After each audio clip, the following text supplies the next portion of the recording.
To turn my straight male crush gay, I bombarded him with flirty texts every day just to get his attention. Seeing you makes me think of something way more fun than sleeping. I want you in my bed. Don't keep your distance. I want us skin to skin with zero distance between us. That day, I overheard someone ask him, Nico, so what'd you do about that little winger who's been trying to turn you gay? I gave him Adrian's number. Come on, I deleted him ages ago. Adrian Vale, my crush's cold, aloof former teammate. Rumor had it, he was deeply homophobic and extremely uncomfortable with the idea of being involved with another man. I turned around just as Adrian walked past me, expressionless. He was exactly my type. The corners of my lips curled up as I sent another message.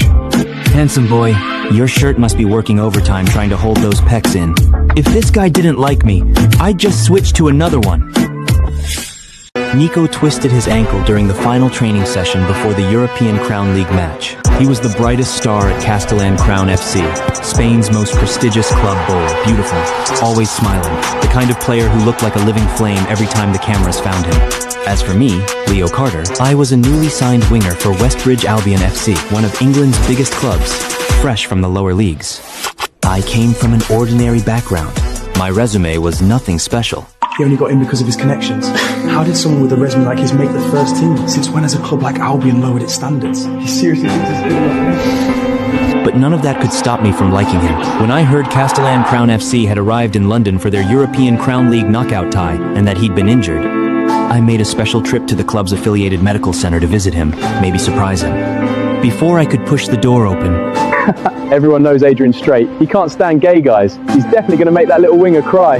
You actually gave out Adrian's private number? Don't you afraid he'll kick you straight into the advertisement boards?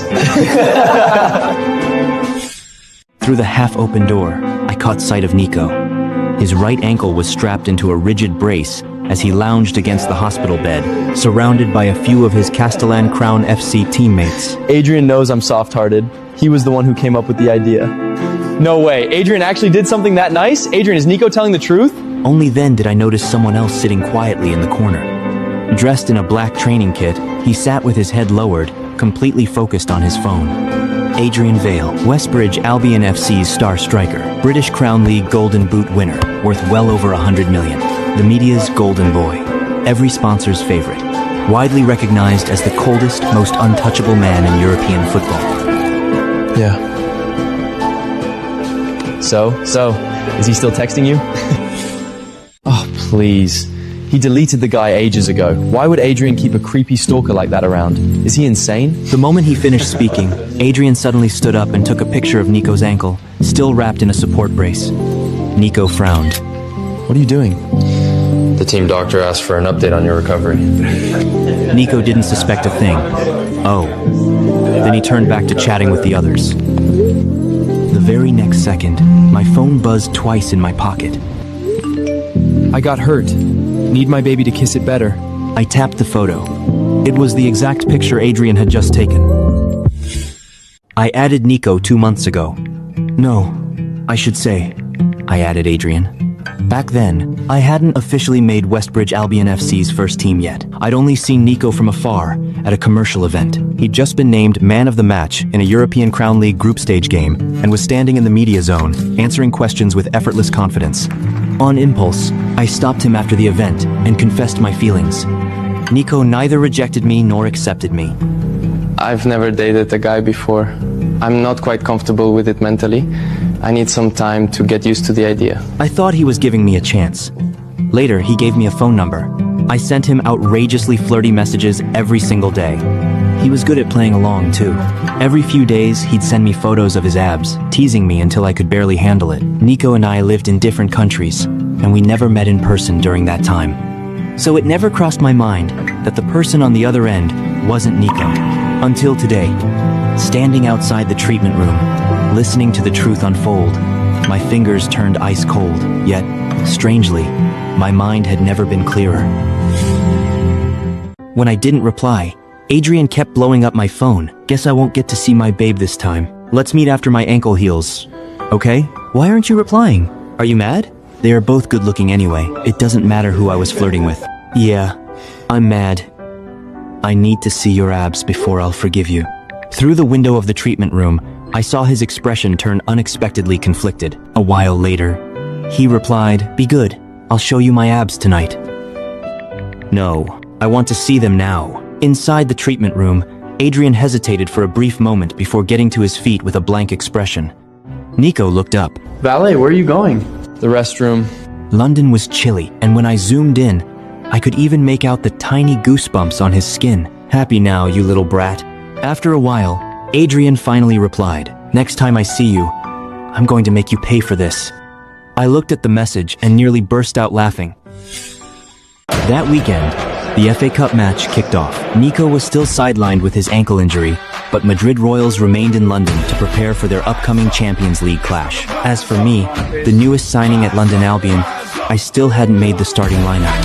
I'd only been assigned to the pre-match community event and to support the squad from the bench. That day, I headed to our home stadium, braving the cold wind. The moment I arrived, I spotted a few girls in London Albion fan jackets, practically vibrating with excitement. Adrian is here today! Didn't they say he was resting? I heard someone got injured, so he was added to the squad. Thank goodness that guy got hurt, or we wouldn't get to see Adrian. Just then, a wave of screams erupted throughout the stadium. The London Albion players had stepped onto the pitch. I looked up, and, as if fate had planned it, my eyes met the man walking at the very back of the line. The instant Adrian saw me, pretending not to know him, I calmly looked away. For the rest of the match, it was basically Adrian's one-man show. Even the teammates on the bench couldn't help gossiping. Valet's playing kind of vicious today. The opposition defenders are about to lose their minds chasing him. Wasn't he the one saying a few days ago that he couldn't be bothered with this cup? Why is he playing like he's got cheat codes on today? As soon as he said that, Adrian scored another absolute banger. Goal. The entire stadium erupted. After scoring, his eyes instinctively swept the stands, as if searching for something. Why do I feel like Vol's showing off like a peacock? Don't tell me he's got his eye on someone. Please. Even if the football committee rewrote the rules for him, he still couldn't get a date. The moment the words fell, the first half ended. A group of staff rushed over to hand Adrian water. He didn't even look at them.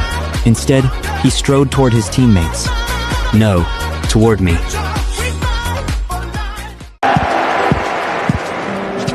You're Leo Carter. Yeah. I'm thirsty. Can you get me a bottle of water? Valet, I've got one here. One of his teammates immediately held out the bottle in his hand, looking completely clueless. "Vale, I've got one here." Adrian ignored him. His eyes stayed fixed on me, waiting for my answer. In the middle of that strangely tense silence, I handed him the water. After the match ended, Adrian was named Man of the Match. The lights in the post-match interview area were blinding. He stood in front of the sponsor backdrop and accepted the MVP trophy with a cold expression.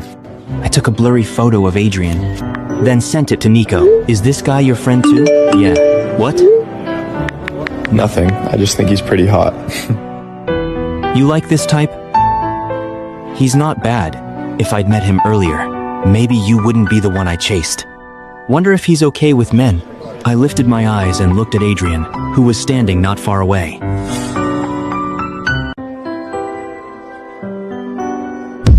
His expression was surprisingly complicated.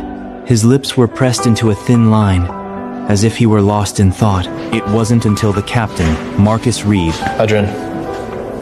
he seemed to snap back to reality. He lowered his head and tapped on his phone twice. "It's not too late." I looked up again. Adrian was already looking at me. Our eyes met once more. This time, I didn't look away. Instead, I gave him the faintest curl of a smile. "Not too late, but I'm not chasing him. Having you is enough." A few days later, I went to interview for a French tutoring job. Nico had recommended it to me. He said the client was a friend of his who'd recently landed a French brand endorsement and had an away European Crown League press conference coming up, so he needed to brush up on his French. The pay, of course, was incredibly generous. I took it seriously. I came from an ordinary family. After my father racked up gambling debts and disappeared, my mother was left to hold everything together on her own. I fought my way from the lower leagues to Westbridge Albion FC with more than talent. When you're poor, you don't get the luxury of saying you're tired. I needed the money. On the day of the interview, Nico kept reminding me, Be careful on your way. It's okay if you're late. Help yourself to anything you want during the lesson. Don't be shy. If you need anything afterward, just ask. He'll agree to whatever you want. The more he talked, the more ridiculous it sounded. It was almost as if I were going there to tutor him personally. I was nervous on the way over, so I didn't think much of what he'd said. But that afternoon, the moment Adrian appeared in front of me, my brain completely short-circuited for a few seconds. Hands in his pockets, leaning against the apartment door. We meet again, little winger. You are the student? Is it possible that I am the student? Who could have thought that when Nico introduced me to a job, he was introducing me to Adrian, while Adrian went into the kitchen. The student you introduced is Adrian? He must have been preparing fruit. Yeah, why didn't you tell me beforehand? You said he was hot last time. Thought I'd give you a surprise. How thoughtful. Aren't you afraid I'll fall for someone else? I trust you won't. And if you really do fall for someone else, then it must mean I haven't done well enough. So I won't blame you. Looking at that message, I couldn't help laughing. Just then, Adrian walked back out with a tray in his hands. He looked perfectly serious. You'd never be able to tell he'd been texting me a second ago. I stood up and looked at him. Sorry, but I think there's been a misunderstanding. I probably can't be your French tutor. At first, I thought my student would be some teenage academy kid. I'm 24. The sudden interruption caught me off guard. Once I realized what he meant. That's not what I meant. Then what did you mean? You're too handsome. I'm afraid I won't be able to control myself. That's the reason? Why wouldn't it be? What if I told you I don't mind? I thought you were homophobic. I am. That's why I don't feel anything for other men. Do you know about me and Nico? What does he have to do with this? I'm trying to win him over. He doesn't like men. Really? I happen to like a challenge. I see. Adrian suddenly stepped closer. Don't tell him. But tell him. Following Adrian's suggestion, I told no one that I'd become his French tutor. Not even Adrian, who was pretending to be Nico online. Not for any particular reason. I was just curious.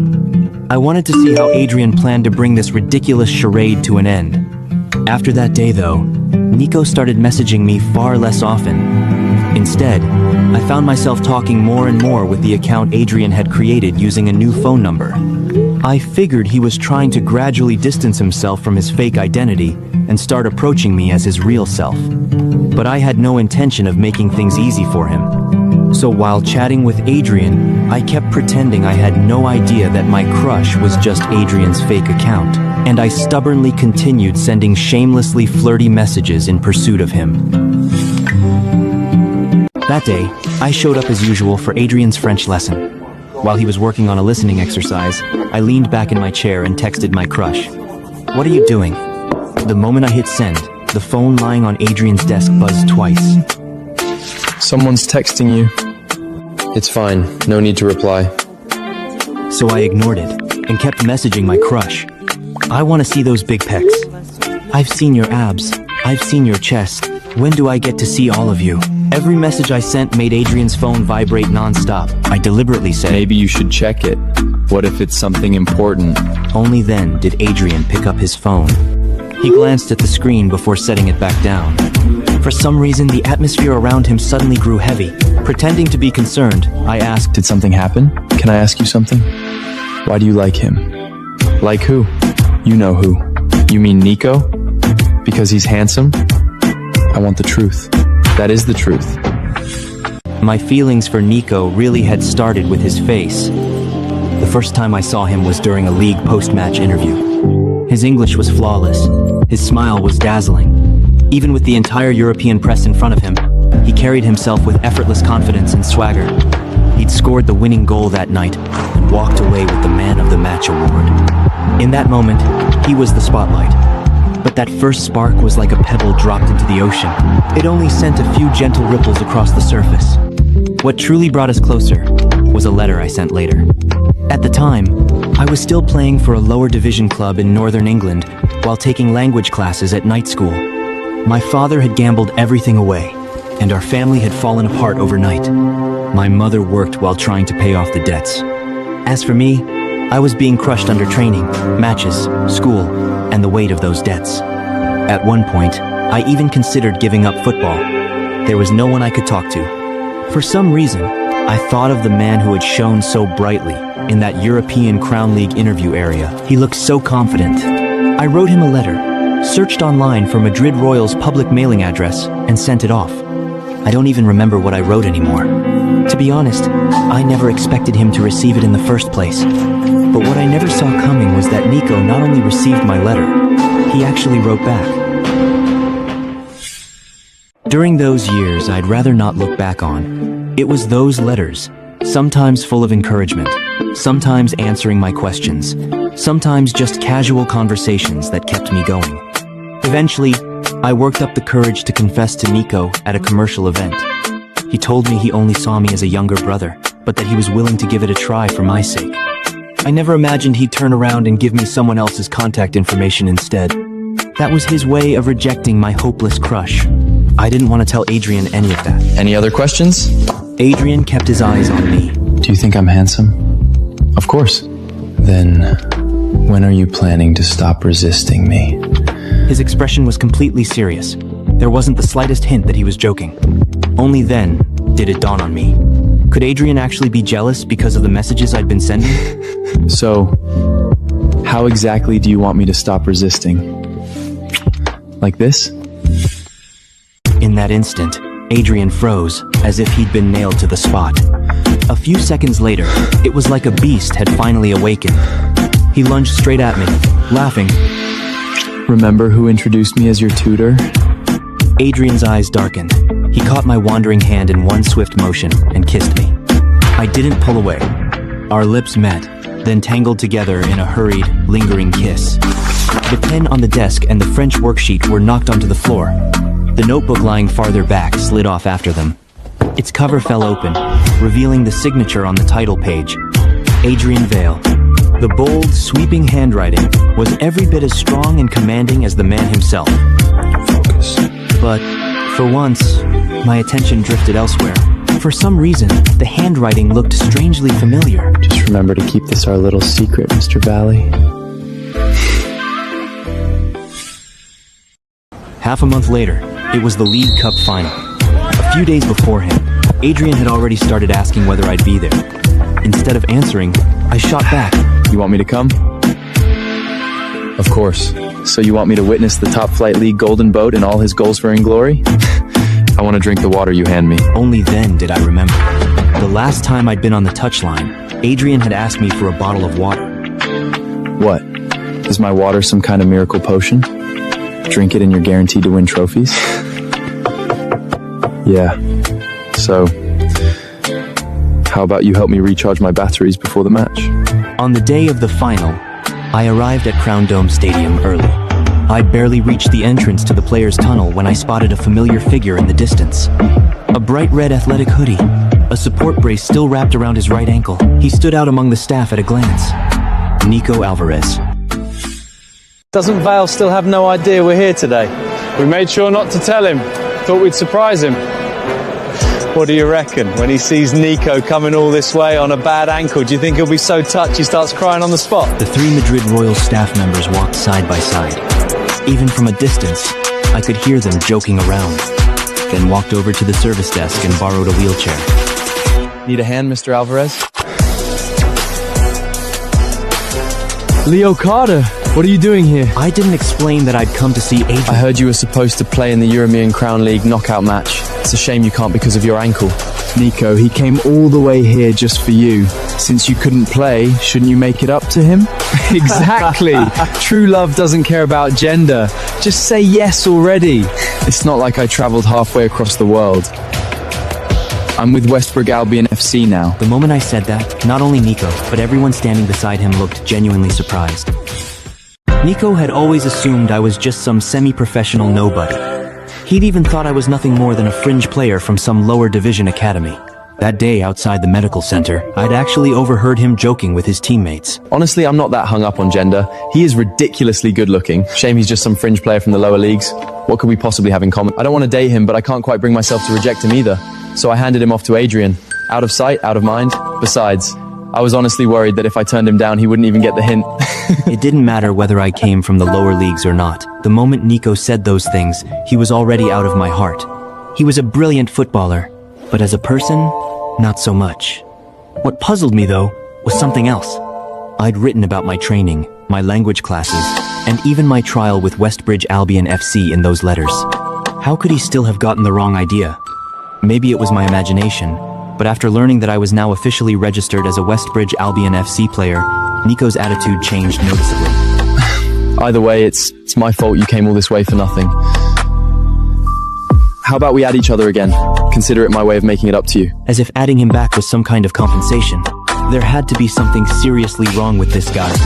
I was just about to refuse when my phone buzzed twice. I answered. Adrian's deep voice came through the speaker. Where are you? I'm at the entrance to the players' tunnel. Okay, I'll be right there. After hanging up, I turned back to Nico. My friend's almost here, so I better get going. I turned to leave. Wait, Nico called after me. I looked back at him. We still haven't added contact. Mr. Alvarez, I already added you a long time ago. You were the one who gave me the number, remember? With that, I stopped looking at Nico and walked away without another word. A few minutes later, Adrian called again. This time, the calmness from before was gone. His voice was noticeably tense. I'm at the entrance. Where are you? I just got called away by the coaching staff. Sorry, I didn't get a chance to tell you. I probably won't make it in time to watch your match today. It's okay. He paused. When you were at the entrance just now, did you happen to see anyone? I frowned. See who? Nothing. Never mind. I'll call you after the match. Pretending to sound delighted, I smiled. Deal. I'll be waiting to hear you've won. I'd avoided letting them run into each other on purpose. The show's only just begun. How could I let it end so soon? That evening, just as we'd planned, I went to Adrian's London apartment for dinner. I couldn't find you the second the match ended. Knew you'd rush straight home. The voice was familiar. I stopped in my tracks and stayed hidden in the stairwell. Nico, what do you want? How about we talk inside? I brought beer. We haven't had a drink together since you left Castile and Crown FC. Another day. Tonight's not convenient. What could possibly make you busy? Don't tell me you've got a date with a girl. Not a girl. A guy. A guy? Do I know him? Mind if I join you? You don't know him. You've got a buddy I don't know. Don't tell me he's the one you like. Yeah. The room fell silent. After a long moment, Nico found his voice. But you used to hate... That was before. Now I think men are fine too. Honestly, I've been into a guy lately too. Fine, I won't ruin your date. Just send me Leo Carter's contact. Who did you say? Leo Carter, that young winger who used to hit on me. Didn't he add you? Nico looked a little embarrassed. Anyway, what did you two talk about? Tell me so I know what I'm dealing with. I don't have them. What? I don't have them. You deleted him? Adrian said nothing. Fine, I'll ask him myself. After Nico left, I shoved my hands into my pockets. I paced outside for a while, then went back once I figured he was gone. When I knocked on Adrian's door again, he was cooking. I walked in and hugged him. Congrats, champ. Then he looked at me, hesitant. Today, did you... What about today? Adrian paused. After a long silence, I was just wondering, since you didn't watch the match today, Did you want to see the medal? I left it in the study. Go grab it yourself. I'll call you when dinner's ready. with that, he turned and headed back into the kitchen. Pretending not to notice anything unusual, I strolled casually into the study. The room was spotless. A box sat on the desk. I opened it. Inside were the League Cup winner's medal and the Man of the Match trophy. As I was putting the lid back on, my eyes drifted to a shelf lined with tactical books, language textbooks, and a notebook. Curious, I pulled it out. The pages were filled with meticulous French notes and match analysis. The handwriting was neat, yet an inexplicable sense of familiarity hit me. Then, all at once, my correspondence with Nico surfaced in my mind. Does all your training handwriting look this nice too? My mom made me practice penmanship since I was little. Shame I had no talent for it. After years of writing, this is the best I could manage. If you were one of her students, she'd probably laugh in her sleep. Could it be? No, that couldn't be possible. Just as I was lost in thought, Adrian's voice suddenly came from behind me. Adrian came out of the kitchen, carrying 2 plates. What are you looking at? I pushed my suspicions aside and set the notebook on the table. People with pretty handwriting write better English. Ignoring the complicated look on Adrian's face, I leaned closer and breathed in the delicious smell coming from the plates. So top-flying Golden Boots Whimper really lives up to the hype. Being handsome wasn't enough. You have nice handwriting too. And if that wasn't enough, your food smells amazing. What am I supposed to do? You're so charming. I almost can't bear to leave you. Adrian's expression finally changed. Then don't. Stay with me. I just smiled and didn't answer. I thought he was joking. After Monday's training, I walked out of the locker room at the training ground. Leo Carter. I turned around. It was Nico. He wore a trench coat. The brace on his right foot was gone, and his hair had been carefully styled. He hurried over, drawing looks from the staff and players around us. Maybe my taste had changed. Nico's good looks suddenly felt too deliberate. He wasn't as solidly built as Adrian either, more like a bean sprout. I hid my distaste and smiled. Mr. Alvarez, is your leg better? They took the brace off yesterday. I came to find you as soon as I recovered. Me? Yeah. I want to take you to dinner. A thank you for lending me your wheelchair. You're too kind, but I'm afraid I'm busy today. Are you mad at me? Actually, after you asked me for my contact, someone hacked my number. Damn it. I almost laughed again. I held it in. Really? But that number clearly...